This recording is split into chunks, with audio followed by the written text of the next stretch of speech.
Hello everyone, Scavenger here. Welcome to more Majora's Mask with my sister, who will sometimes call me Ben. Hello. Let's do the normal thing of slowing time. Yes, and we're going shopping first, right? Yes, we got some stuff we need to pick up, some supplies. Mm-hmm. And so we're going to go grab some money. Are you going to raid your bank account or go to East Clocktown? Little column A, little column B. Oh, okay. That works. You think you need that much money then, huh? I don't know. I kind of want to make sure I've got enough. Yeah, that makes sense. I'm not quite sure what to expect in terms of total expenses. I'm not going to go inside the bomber side out, but I'm going to grab the 100 from over here. Yeah. The guard underneath there can sometimes make that jump a little weird. Uh-huh. Like if he catches your... He has a vertical force field that he kind of projects, so he can kind of push you wonky. Uh-huh, I can see. So that way you couldn't jump behind him from up top. Yeah, that makes sense. Yeah, it's amazing some of the glitches where people would do that if it was possible. Mm-hmm. Well, it's the sort of thing where, like, that would be fairly easy to figure out casually. Uh-huh. But so, like, game design is often trying to make sure that the player doesn't go places you don't want them to. Uh-huh. How thorough you are with that can kind of differ, but, yeah, you definitely want to make sure that the player's not going beyond where you are kind of wanting them to go. Mm-hmm. Yeah, I mean, there's a lot of, like, my impression is there's a lot of kind of dealing with corner cases or, like, yeah. you know, figuring out, like, with quality assurance and checking for bugs and things. There's a lot of it that's, like, what are the corner cases of what could a player end up doing that would mess everything up? Yeah, because the big things that you want to... You want to make sure that players don't get themselves into a state where they're confused about what's going on and what they should be doing. And it can be very easy for that to happen. Do I want to buy arrows here? No, I think I'm going to get arrows and grass. It's really tricky because players aren't idiots. But it's also really hard to know, like, what you do and don't know, sort of thing, if that makes sense. As a player, you mean? Or well, as a game designer? As the player, like, most games are set up to have kind of a golden path or, like, an intended route or whatever. And that the way that you're pacing the game and everything is kind of built around that. Mm-hmm. So... because of that, if players are deviating from that, they can kind of get stuff out of order and they can kind of miss details, or players are maybe not paying attention to everything as well as they ideally should, or like there's all sorts of things that can lead to players kind of missing out on important information and things like that. So figuring out how to present stuff in a way that the player is, like, not missing things that they're going to need to know is really important. Did I need to stop in here? Yes. Like, I remember there was some game that you played, I don't remember if you ever said what it was called,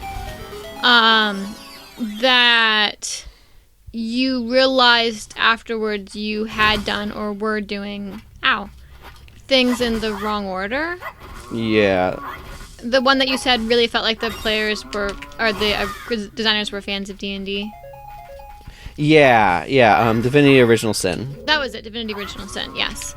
And you accidentally started doing something in the wrong order or something, I feel like. Yeah, right? I mean, so the worst thing that you can do is present your game as being an open game when it's not.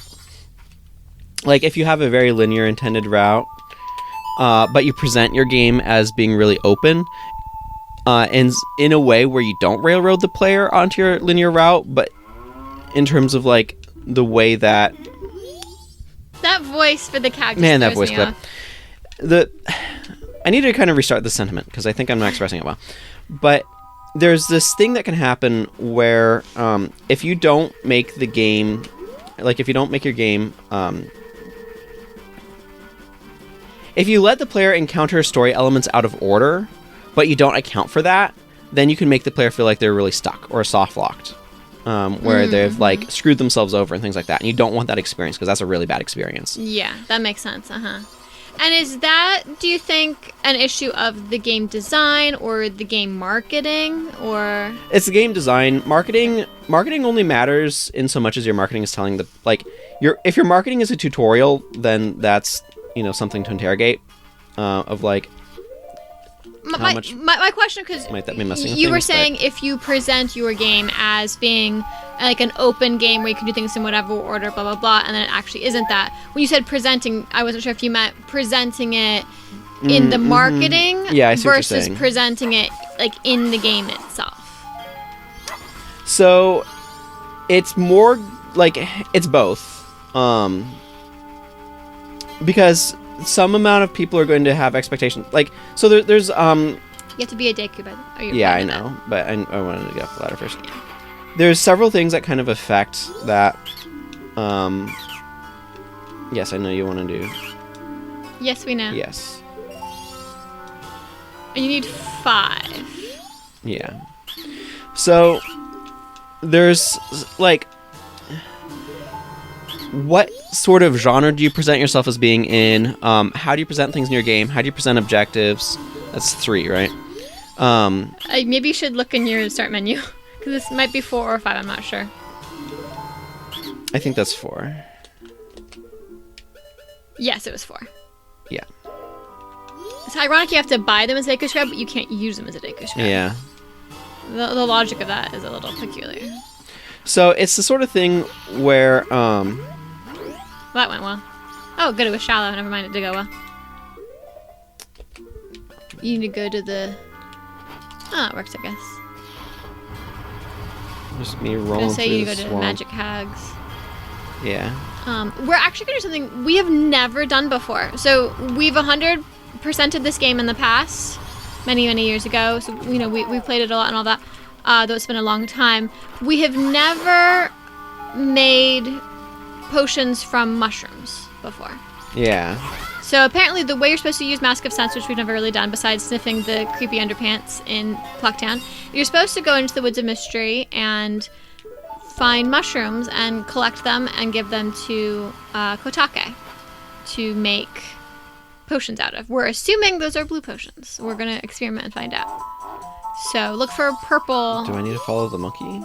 Unless you want to get lost. So just follow him and just look for purple, I guess. I don't know if you need to be actively scenting places versus just, existing with the mask on your face. Ah, there's some purple. Ow. Okay, what do I do? I think you're supposed to try to collect it with your bottle. Okay. Like I said, this is an experiment. We have never done this before. Ha! You captured some mushroom scent. Magic mushroom! Your nose is tickled by its fragrant scent. Huh. There you go. We captured a mushroom. All right. Well, let's see if Kotake likes our mushroom, or if she's too worried about her sister to be bothered with making potions. But yeah, just to kind of try to finish up that thought a Yes. little bit. There's some amount of like, how does the marketing present the game, but there's also how does the game present itself, and how does it put barriers? How does it lead the player through the game? Like how this game has a lot of gatekeeping for getting to the 4 different areas. Yeah. Where you have to have the bow before you can go north. You have to have the horse before you can go west. You have to have the hookshot before you can go east. All right. Speak to her, I guess. If only I had some fragrant mushrooms. Ooh, I have some fragrant mushrooms. What a scent! Oh, you did a great job finding this one. I just haven't been able to get my hands on any of them, and that put me in a real pinch. Well, I can use this to make something, so come back later. Do we, leave and come back? How much is later? I'm guessing leave and then return. We will see if that works. You can stare at the ladder on the back of her building. Sure, we'll do a lap around her house. So, it's the sort of thing where, the marketing can definitely do stuff in terms of, setting expectations. Oh, good, you didn't fall. That's right, you're going to fall off. And, setting expectations in the marketing is absolutely important. It's very important, yeah. But... Tee-hee-hee-hee, welcome. My potions work very well. They do. Let's see if she's got a blue potion. I just brewed up this cure-all. Yeah, so she's got it now. You want a blue potion, do you? Well, you gave me a mushroom, so I'll give you one for free. Oh, well, that's nice. Very nice. All right, we have a blue potion. Next time, you'll have to pay for it. Oh, and don't tell Kume, whom she does not know yet is missing. Yeah. So I can buy more if I want to. Yeah. She made more than one dose, apparently. Apparently, the mushrooms go really far in this recipe. It's just the scent of a mushroom, not a real mushroom, right? That's interesting. It is a mushroom. Because I could have sworn you grabbed... Oh, I see. Because I was going to say, I could have sworn you grabbed the 4th bottle, but that's because you had the mushroom scent in there. But then they put the blue potion in the... Okay. Yeah. That makes sense. I was like, did they somehow not put it in the bottle you had selected? But of course it was separate, that's why. It's 2 Ikana now, right? Yeah, I think we have our powder keg. We've got, we haven't checked, make sure you have enough bombs and Deku Nuts and everything, I guess. 10 of each. Okay, great. So just don't use any, I guess. And yeah, we are off to Ikana.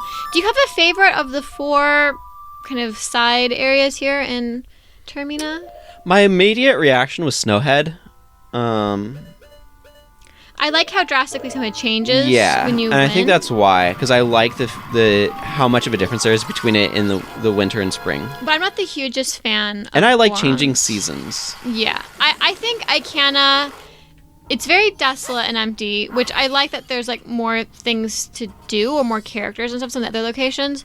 But I like a lot of the mysteriousness feeling of Ikana. So I really have a soft spot for Ikana. I can't see it, but I sense there's a thirst for blood looming all around us. And that means, as she's hinting there, if you wear your not Gibdo, oh my goodness, we haven't got that yet. If you wear your Garo mask, then you will end up fighting a Garo. As we see here. So let's see. Master, you called! So again, presumably the reason why they give you the king of the Garo mask is because they all think you're the king of the Garo when they see you. So I get why they changed it. The main thing that weirds me out about it is that it's the mask that the Gorman brothers are wearing when they're, raiding from Romani Ranch's stores. And it feels weird that they'd be wearing the king of the Garo mask, or like they give you the king of the Garo mask and keep the generic Garo mask. From, like it's just a little strange from that. I get you. But I get it from things like this of why they do it. Anyway, these guys are kind of weirdly cute. They're like Jawas with legs. They're cute in the same way Tonberries are cute. They're Jawas with legs. You don't know what a Tonberry is. I don't know what a Tonberry is. What is a Tonberry? It's a Final Fantasy enemy that's like, it's cute. It carries a lantern and a knife and is known for being extremely difficult to kill and very deadly. I think pose, at least in their artwork, the pose are really cute. They're kind of like Will-O-the-Wisp with the lantern, I think, again. Anyway, he realized you're an imposter. Yeah. It just said that it's a Garo. Just concentrate on blocking and dodging those sharp swords. Ow. But if you attack a Garo, that's unfair that it can leave the boundary and you can't. But if you beat the Garo, which you have a nice sword for doing that, I guess now. Look at those little legs sticking out. They will give you a hint. Let's see what he says. Regrettable. Although my rival, you were spectacular. I shall take my bow by opening my heart and revealing my wisdom. Here's the hint. To revive the dried-up river on Ikana Hill, you must go to the Spring Water Cave. Belief or disbelief rests with you. To die without leaving a corpse, that is the way of us Garo. Now, it's indicated later that these are actually ghosts. Like, I think if we read some of the stuff in this house that we cannot enter because it's locked right now, that there's some things that indicate that they are... Oh, dear. And these Gibdo Mask are circling the house. Keep away from our house! My father is not one of you! They're in a circle around that house, kind of wanting to get inside, I think. But, there's indications that the Garo are ghosts of ninjas, rather than like, so when he says like, it's the way of, it's our way to die without leaving a body or whatever, it's kind of interesting because it's kind of indicated that they actually are ghosts. So I wonder if they don't know that they're dead, Yeah. In the spirit house, they've prepared wandering spirits and are waiting your arrival. That's right.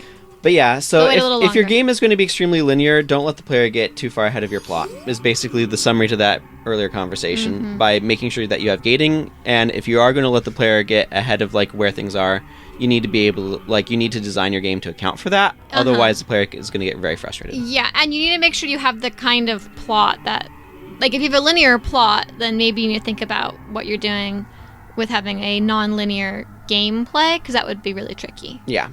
I think that in this one they do a pretty good job, I think, of having it be very linear with lots of gatekeeping for like the temples. Yeah. But for the side stories, like this game is really big on the kind of side quests.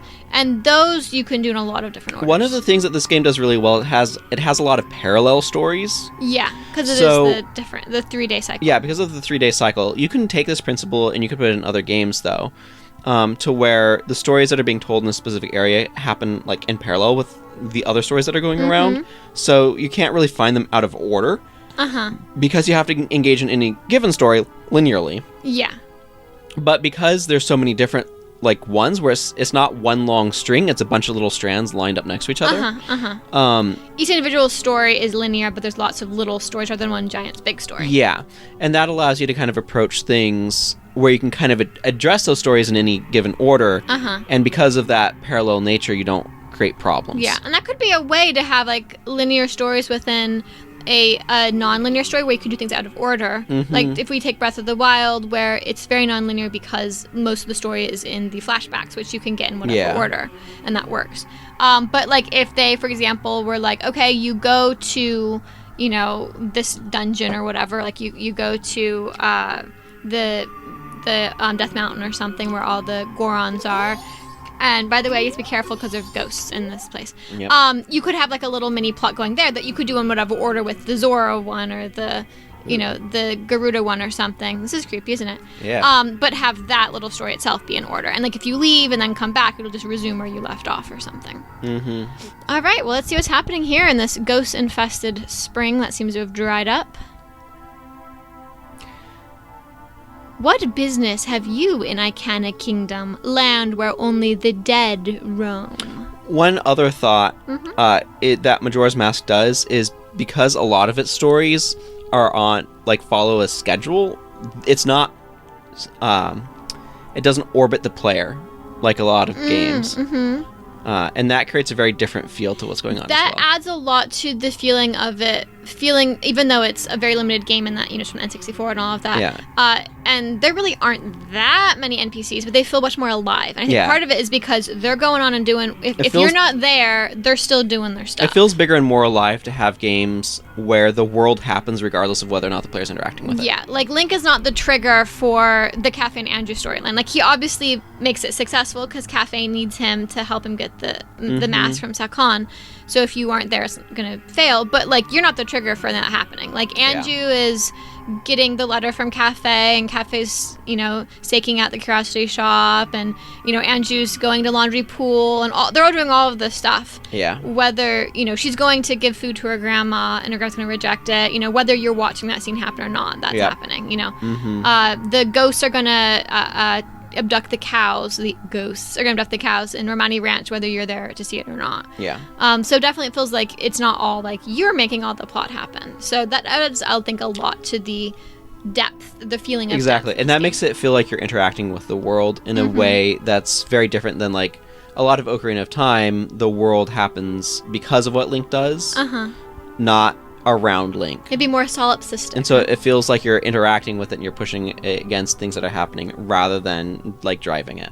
All right. Well, I think I read this line right. I don't think so. Oh, I'll read it again. What business have you in Ikana Kingdom, land where only the dead roam? Actually, you probably did read it, but whatever. We interrupted. We can come back and do it again.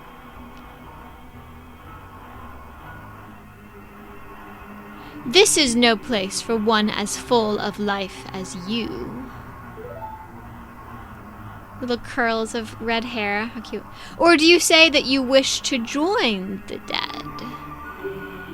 That is fine. If that is the case, then sleep gently to the melody of darkness that the great composer Sharp shall play, and join the ranks of the dead. So, let's try something out. You always use the Song of Healing, right? Yeah. Oh, by the way, he's slowly dealing damage to me. Yes. Actually, not that slowly. So let's see what happens with Song of Healing, right? That always fixes people up, doesn't it? Heals people.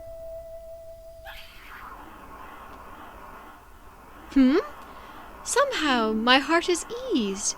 This melody has a serenity to it. And yet... To one of the dead and darkness like myself, a song like that no longer holds meaning for me. You shall end your futile resistance. And so I'm just thinking of Resistance is futile. Yep. Sorry. Borg attack.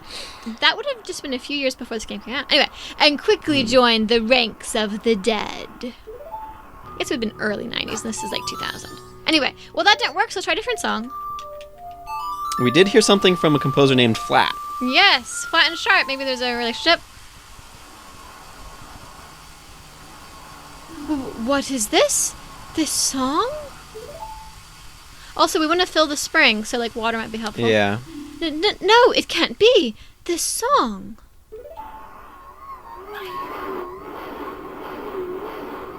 Kind of washing away the evil with the rain, huh? That's actually kind of a common theme. I'm going to talk about that later, actually, so we can return to that. Okay. It's going to not be this episode. That's going to be a few episodes down the line, probably. Like, maybe next episode.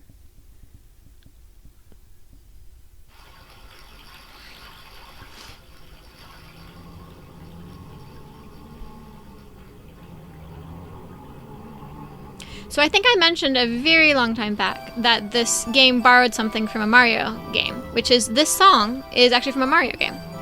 Yeah, it's the in the haunted house. Wow, that was crunchy. In the haunted house level, this is like on the haunted carousel and stuff. Mm-hmm. And the song in this game, at least, is called "Farewell to Gibdos." But yeah, it's from the Mario game. Yeah, I recognize it from Mario 64. Yep. I don't know why the audio goes super crunchy sometimes.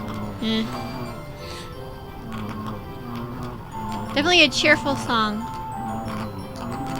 So you said it's from the, I remember, I think, the level, the one that's inside the ghost. That you have to attack the boo. They call them boos in that game, ghosts. You attack the boo, and then you, like, jump inside of the house that was inside its stomach or something. Yeah. Yeah, and there's like a carousel in the basement or something, is that right? Yeah. Wow, that's really bad audio. At least the song is nice. It is. And we can now listen to the song without hearing the crunchy audio of the Gibdos. Click. Click. All right.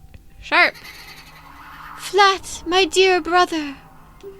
Forgive your foolish brother who dreamt of the revival of the royal family. Ye who do not fear the dead. With my brother's song, you have broken the curse that was placed upon me. It is all thanks to you. We dead should not be lingering here in this land. It was all a trick of the masked one who had upset things. It's a reference to Skull Kid again. Yep. If you truly do not fear the dead, I wish for you to go to the temple in this land and sever the root of the evil curse that torments us. To do that, I, the only one who knows the way into the temple, shall direct you to the king. The king is in the ruins of Ikana Castle, awaiting the coming of the one who will break the curse. I have made my final request. Like, I want to know what Ikana was like before it was just ghosts. Yeah.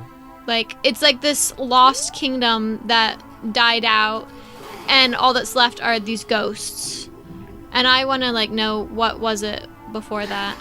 This is also before Link got Zora scales and could dive deeper. Don't talk about Zora scales. That was a big question of what exactly is a Zora. I remember this from Ocarina of Time. What is a Zora scale? We had many questions about that. Yep. What is the physiology of a Zora that they have scales? By the way, you can stand on the blackness. Yeah, that's a very interesting black pit.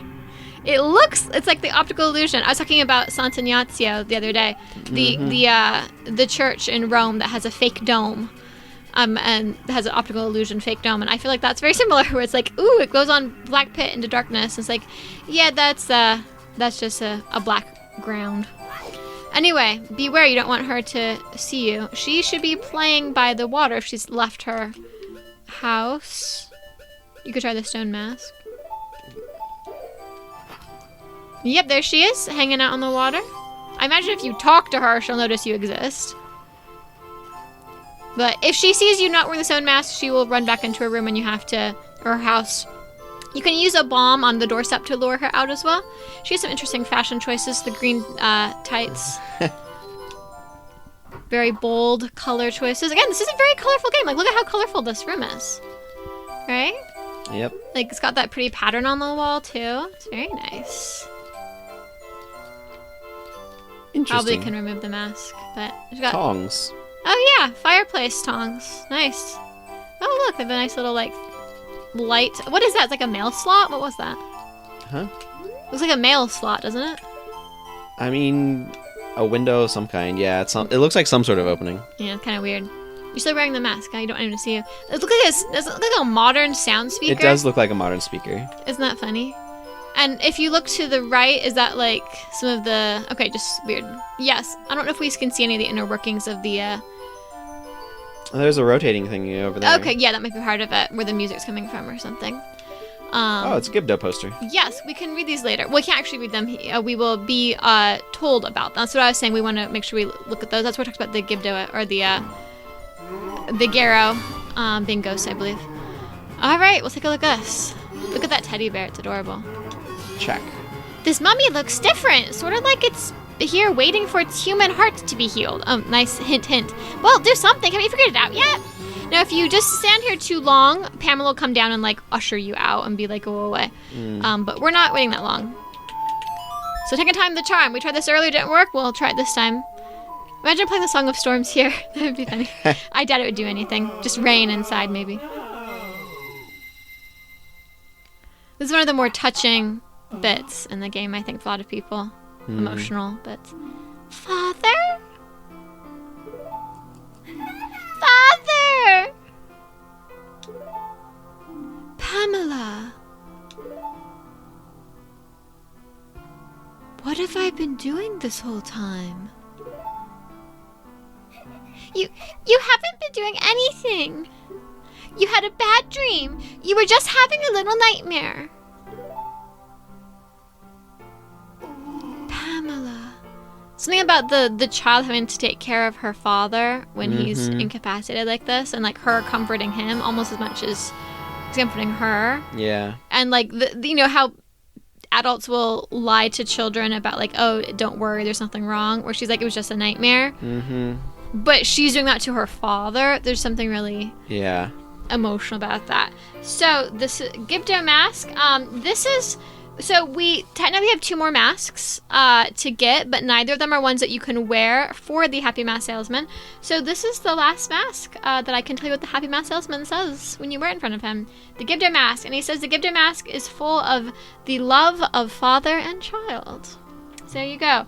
Now, I've heard people say that when they first played the game, this feels very similar to the setup of like getting the Zora's mask or the Goron's mask. So they were expecting that the Gibdo mask would turn you into a Gibdo as a transformation mask. We're disappointed it wasn't. I would say the difference is that Pamela's father doesn't die. Yeah. And Mikau and Darmani and the Dick Butler's son, the 3 transformation masks, it all meant someone died. Yeah, you're inhabiting their form. Yeah. And here you don't have a form to inhabit. Yeah, and so I think I prefer having Pamela's father be alive over being able to transform into a Gibdo. I agree. I think that's a fine trade-off. This mask looks so real that even a Gibdo would mistake you as one of its own. But yeah, I think that's what the difference is. Transformation masks, someone has to die to create those. Yeah. Tattle has like, let them be, don't you get it? You're so insensitive. So we'll have to leave and return, and then we can kind of hear more about his experiences. Is that a cactus? It's a plant. It is a plant. Yes, that's a fair way to put it. It is a plant. I don't think it's a cactus. And here's Pamela. Hi, Pamela. What you did for my father, thank you. She's very cute. She is. Little freckles, isn't that nice? She has a very wide nose. She does. Pudge nose or something. But you helping us, it's a secret from my father. Whenever anything strange happens, my father immediately starts talking about doing research. And he does all kinds of crazy things, so once he calms down a bit, I think I'll try convincing him to quit researching in this dangerous place and to go back to town. So if my father sees you again, I'm sorry. But, like, I think part of it is because obviously the idea of a father, a person becoming a zombie or whatever, Gibdo, is very fantastical. But the idea of a child having to take care of an irresponsible parent is, like, a real thing. Yeah, for sure. And she's very much being like, I'm having to parent my father a little bit there, even there, where it's like he's not literally turned into a zombie. Yeah. With the little, zombie teddy bear and everything. But where she's like, he always has created things, so we need to keep the secret from him and try to convince him to go back to town. Like, she's having to kind of be little mother, and even though there are no children besides her. But you know what I mean? Where it's like, this is a very real, not great situation to put a kid in that I think really can hit people because of the kind of some of the realism of that. Yeah. And also that despite the fact that this maybe isn't completely a healthy situation of how he is abdicating some of his responsibilities to his daughter, there is definitely a bond between them of love. And so I think some of those complicated relationships and some of that really can hit people with some of the emotion of all of that. So, all right, well, let's talk to Pamela's father, who does not have a name. He's just Pamela's father. Oh, isn't this a fairy? Oh, no, it's Tingle 2.0. Is this yours, young man? Tingle's another one who abdicates responsibility, right? Perhaps. But it's his father and not his daughter or son or something having to deal with him. So, and also he does have a job where he's doing something, right? Yeah. Anyway, I guess he has a job too. I am the famed academic who researches fairies, ghosts, and similar so-called supernatural phenomena. So-called. You live in a land with magic. By the way, the song "Farewell to Gibdos," which the music box now playing, drives away Gibdos. I wonder who he's discovered. Is he a composer? Did he find someone else's composition? Like, when he says he discovered it, does he mean that he invented it or he found someone else who had invented it? Yeah, I don't know. Anyway, I discovered it after many years of researching Gibdos. In regards to ghosts, there isn't another academic who can match my knowledge, so ask me anything you like. But yeah, what happened if it's not clear? Oh, maybe it's like this. It's been some time since I've seen a fairy this lively. Say, young man, would you permit me to do research on this fairy? No, Tattle would murder you. She's very lively. Let's see what to say about, are you curious about that picture? That is the ghost, of a ninja. Its scientific name is Garo Robe. They are merely shells that are empty on the inside. They're the shells of spies from an enemy nation sent to investigate Ikana. See, like, which nation? Is this, like, the Deku or something, right? Like, is it from somewhere beyond the borders of Termina that we can't access? Like, just some of this idea of, like, this... these ghosts of the Captain Kita's soldiers and the ghosts of the Garo soldiers or, spies. This ancient war that doomed the kingdom. Where they all died, but they're still in death, living out. It actually reminds me of the Dead Marshes in Lord of the Rings. Where it's like they had this big, huge battle against Sauron back, 2,000 years ago. And, like, the ghosts, the dead bodies kind of those soldiers are still kind of haunting... this idea of, like, they're still acting out this war that is done, and, like, how Captain Kita's like, tell the soldiers the war is over, right? And I was saying that felt like a really poignant moment where he's like, tell them they can stop fighting. They're still fighting even after they've died. They can stop. They can rest now, It's really interesting to me. Anyway, they have been unable to forget their living days. Even now, their spirits, emptiness, cloaked in darkness, continue to spy.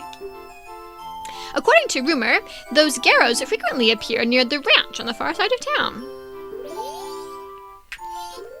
Interesting, so that's a hint about... Yeah, if you haven't already figured that... The thing is, you would have had to already gotten the mask, but...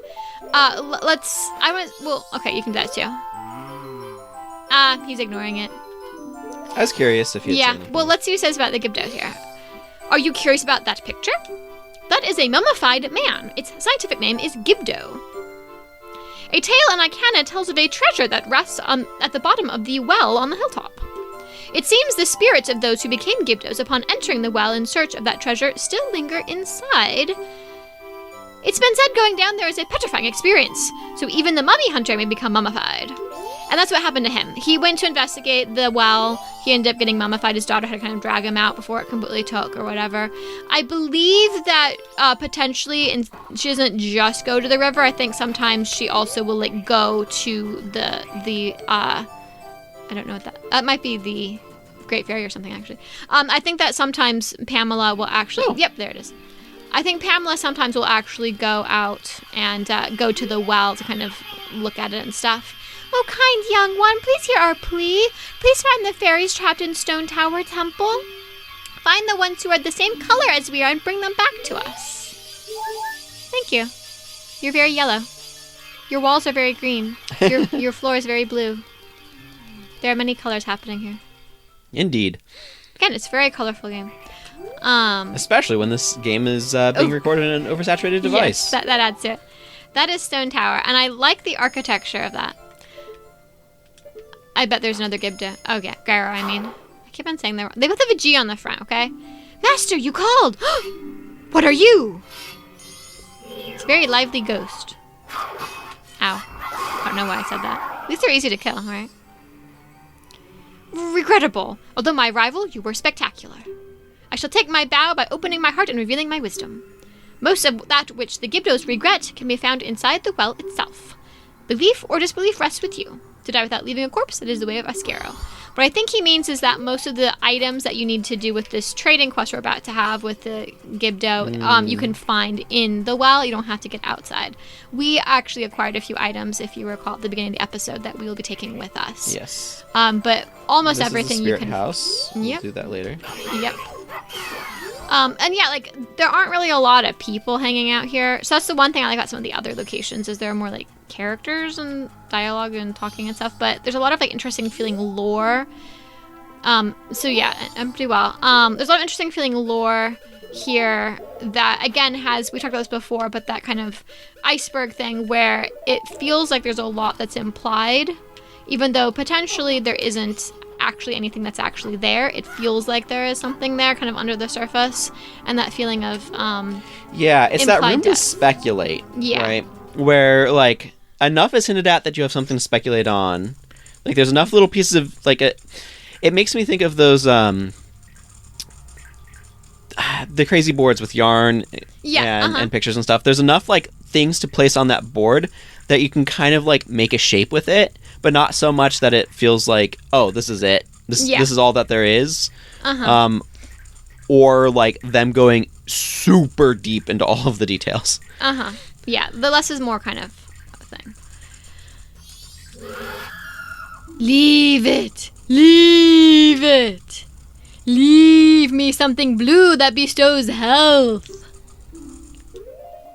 And we got this from mushrooms. The mushrooms were purple, but the potion is blue. Yep. Ah, this. I bear you no remorse. Which is an odd thing to say. Like, they were saying that the things that they regret can be found. Oh, it's dark in here. It is. They were saying that the things that they regret can be found in the, You get a fish or just water? Yeah, I got fish. Okay, good. They said the things that I think that's all I needed from over here. I think actually. so. They said Which is good, because this looks perfect to deal with. They said that the things that there's a Dika flower at least. Yeah. They said that the things that the Garo said the things that Gibdo's regret can be found in the well. And then he said, I leave you no remorse. So there's, like, some kind of idea about regret or remorse, was kind of strange. Leave me something delicious to chomp on. Something that sprouts when it's watered. Preferably 5 of them. And so this is one of the 2 items that you have to bring with you that you cannot. I think actually it's those 2 things: the blue potion, and the which conveniently they're the things at the beginning, so you don't have to, like, get halfway through and backtrack to go and bring it back. You can like do your first 2 and realize you need to go and grab those things. So that was a good way to do that. But everything else you should be able to find in here. And you actually can skip if you bring some of the things with you. You can skip part of this, which is what we did, where we just went and. I got the fish over there. We didn't go the rest of the way in. Wizard. You might need spring water. Let me see. Blue potion, beans. No, you do not need spring water. We skipped the parts where you need spring water, so we should be good. What does this guy need? I think he might need fish. Leave me something deliciously fresh. See if he likes fish. I don't. He wants sushi, apparently. Ah, this, I bear you no remorse.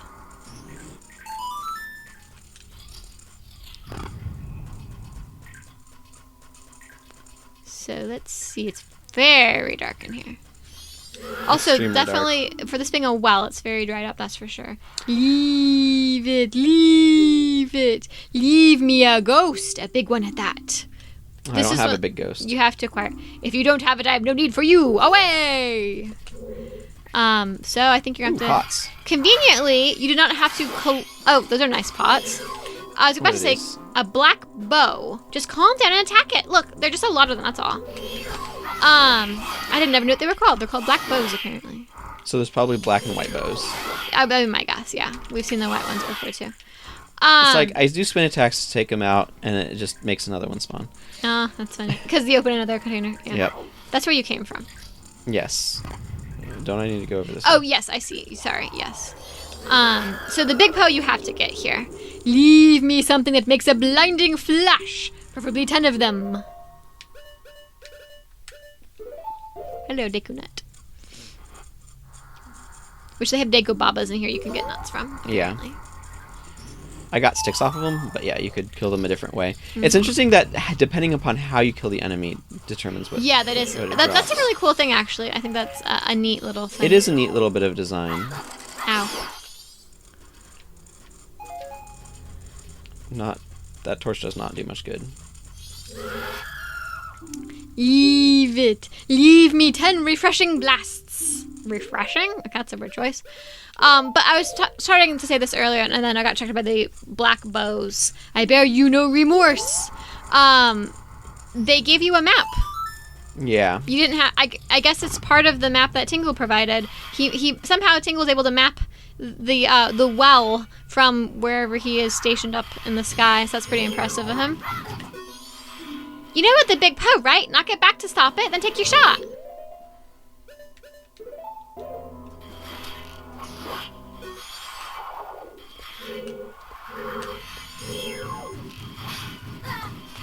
I guess, are there 2 big Poes in this game? I don't know, actually. Because there's this one, and then there's the one with the Dampe thing, which we did not do because Dampe is annoying. Where you fight a big Poe, and then you can get a bottle for it. I don't think the big Poe is in the bottle. But you can put one in a bottle, which is what we will be doing.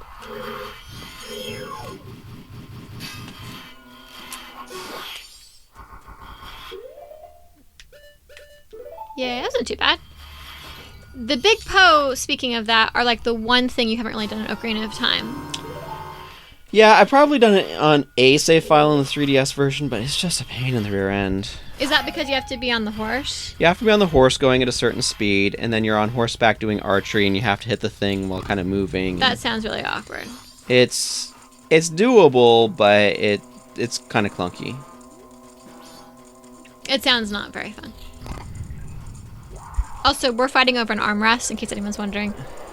It's like being in an airplane or something. Yeah.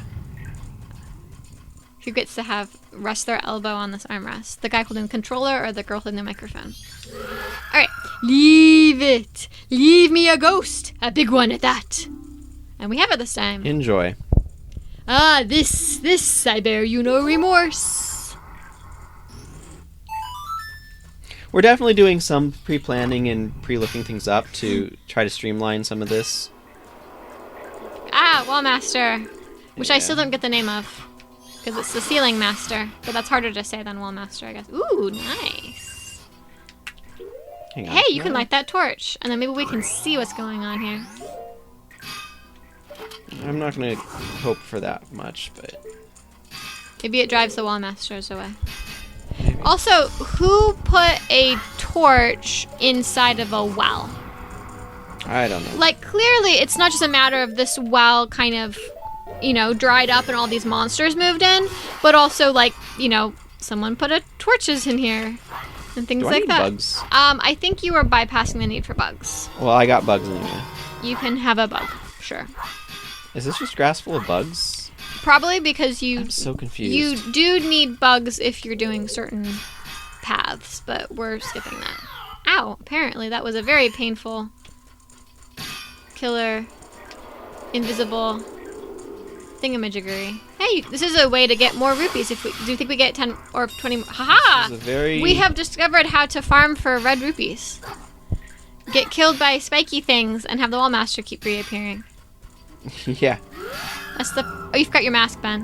Why'd you take your mask off? Because I died. Oh, that took it off? I got zoned. I think that removed it. Leave it. The complete contrast of he's know, like right? attacking you and he's like, oh no, actually let me talk to you. Rich in calcium Something is their clue? rich in calcium. I didn't know that zombies knew what calcium was in fantasy games, but apparently they do. This, I bear you no remorse. When was calcium named? I don't know. Do you want me to look this up or something? No, this is an abstract question. I think they're called rhetorical. Sure, we'll go with rhetorical question. Okay, we are resuming our fight over the who gets to put their elbow on the armrest. All right, let's get all of these torches lit. My bombs for Din's fire. Yeah. You want to trade bombs for Din's fire? I mean, you have the blast mask, so I guess that wouldn't be the worst trade. But one of these zombies wanted bombs, so if you didn't have it, it would be awkward. You can't give me a blast mask.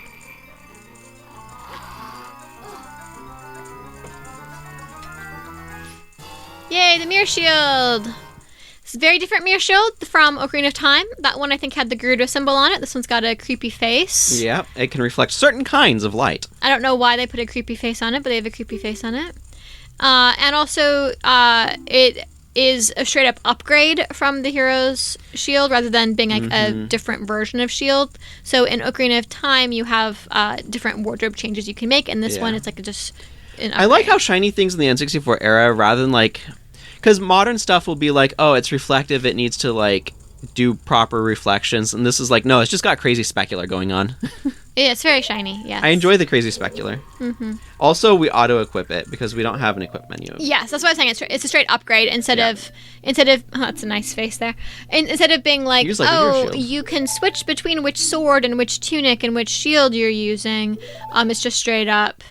Or in which, did I say shoes? I'm probably said shoes. Which boots you're wearing, which tunic you're wearing, and all of that. It's just straight up.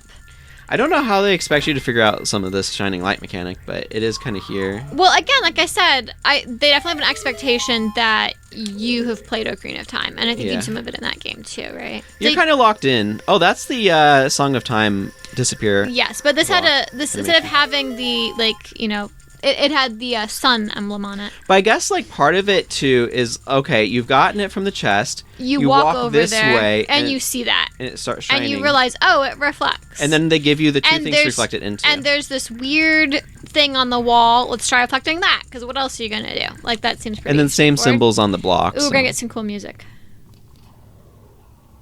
Once you step out, you'll get some cool music.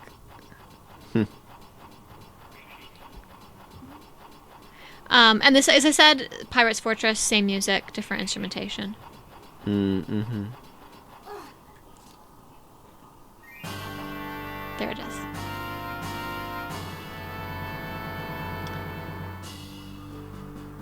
And this is what we're going to do next time, right? Yes, this is next episode. Because we're going to wrap this one up here.